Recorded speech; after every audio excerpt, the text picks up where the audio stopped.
All right, guys, happy Friday, March 20th, 2020. Today we are gonna be reading Fussy Freya. I really like this book. I know a lot of you are at home with your families in quarantine, and sometimes the food options are just not quite what we want, but it could always be worse. So that's why I chose this book today, because I thought that was a really fun way to talk about being appreciative of what our parents do for us and what foods are on the table, especially in times like this. So we're gonna read our story aloud. We're gonna try after this to find a scratch piece of paper, and we're gonna write at least one full sentence about one food that makes you fussy and maybe something that you need to work on. Then we're gonna go back to our summary, one of our things that we learned about earlier this week, the somebody wanted but solution then model here.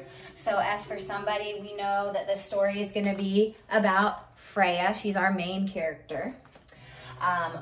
W for wanted. I'm not going to go through all of these because we'll talk about them after I read the story, but let's go ahead and get started.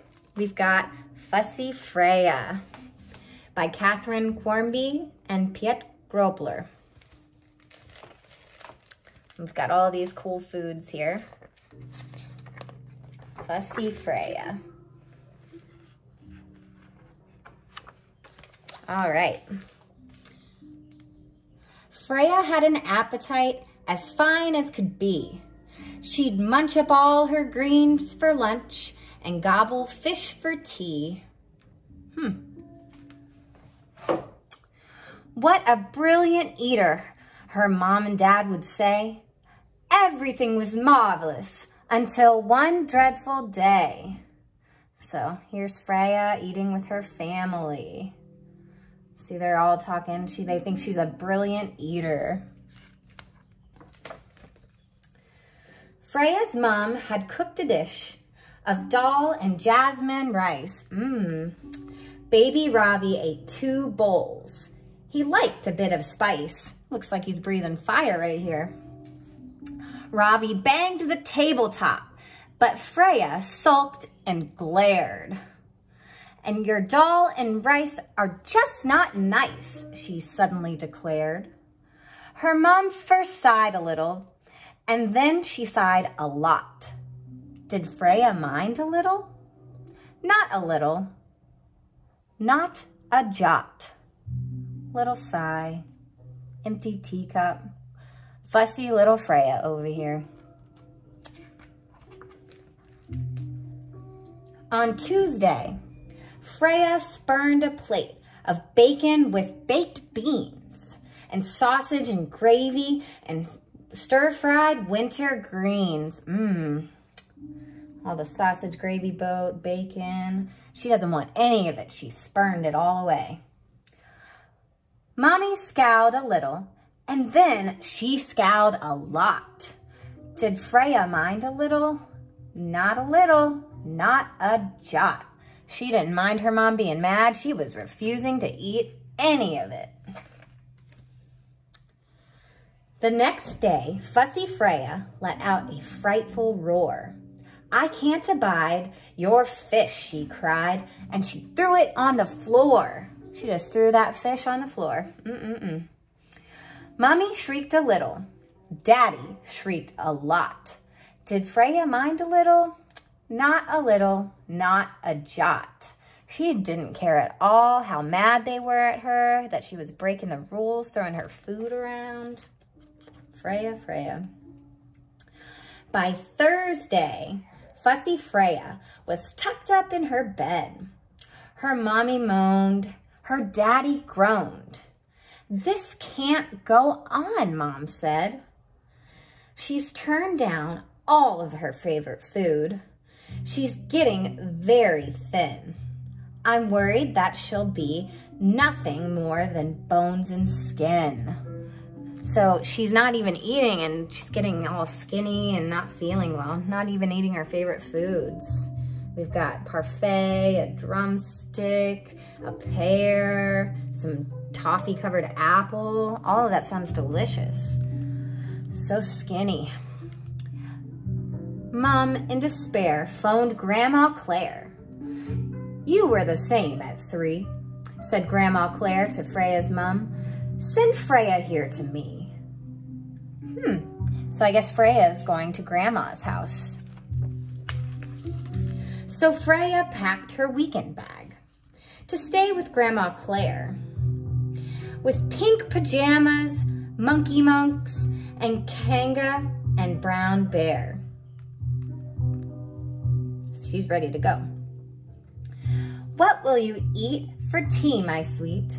asked Freya's Grandma Claire. "I'd like a giraffe and a warthog and monkey and brown bear." "Those aren't foods." That's so silly. Silly Freya. "You run away and play, my dear. We'll whip you up a feast. We'll sort her," whispered Grandpa Claire, the fussy little beast. Freya played with Grandpa's trains and grinned a wicked grin.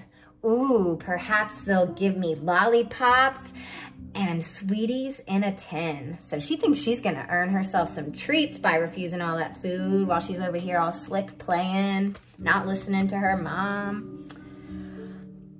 Grandpa came dressed as a chef, a grin upon his face. "Please come this way, princess," he said, and led her to the place. Oh, wow, Princess Freya. Upon the table stood a feast, a fine and splendid spread of silver salvers, purple plates. "Ooh, that looks good," she said. "You said you'd eat some animals, and then you'd go to bed.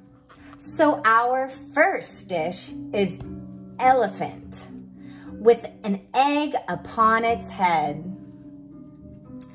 Grandma laughed a little, and then she laughed a lot. Did she care when Freya whimpered? Not a little, not a jot. So Grandma is trying to serve cooked elephant with an egg on its head to Freya. Well, she did ask for it. "Freya, little darling, here's a warthog, if you please. We serve it here in Norfolk with a little bit of cheese. Here's your warthog head, some camembert cheese." Disgusting, it looks like it's a wee bit stinky over here. Got some flies. Grandpa laughed a little, and then he laughed a lot. Did he care when Freya pouted? Not a little, not a jot. She's trying to refuse to eat it. She should have appreciated what she had. "Freya, precious poppet, here's mashed monkey with fried rice. We eat it in the summer, and we find it very nice." Freya's lips were quivering. She wept and shook her head. I really like some butter on brown bread." Grandpa laughed a little, and Grandma laughed a lot. "Would you like it served with grilled giraffe and cream upon the top?" They're really getting her now.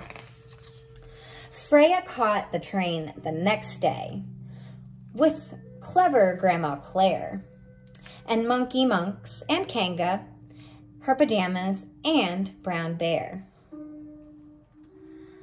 Freya ate up all of her tea. "That was good," she said. "I'm not a fussy eater now." And then she went to bed.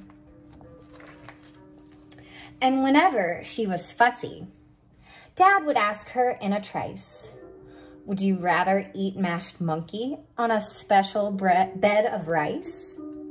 We have it in the freezer, and the warthog's there on ice. We can heat it in a jiffy with a sprinkling of spice." Daddy laughed a little, and Freya laughed a lot. Did they cuddle just a little? No, they cuddled quite a lot. Looks like Cat's not happy with his food either. And that is the end of our story, Fussy Freya. So, like I said, we're gonna write at least one full sentence about a food that makes you feel fussy. For Freya, our main character, that's who we have for S for somebody, for our main character, Freya. For wanted, Freya didn't want to eat her food. She sounds to me like she really wanted some treats. We also have our B for but. So what was the problem of the story? I think from what I was seeing is the problem is that Freya here was fussy and she wasn't wanting to eat her food. So it was really hard for her parents.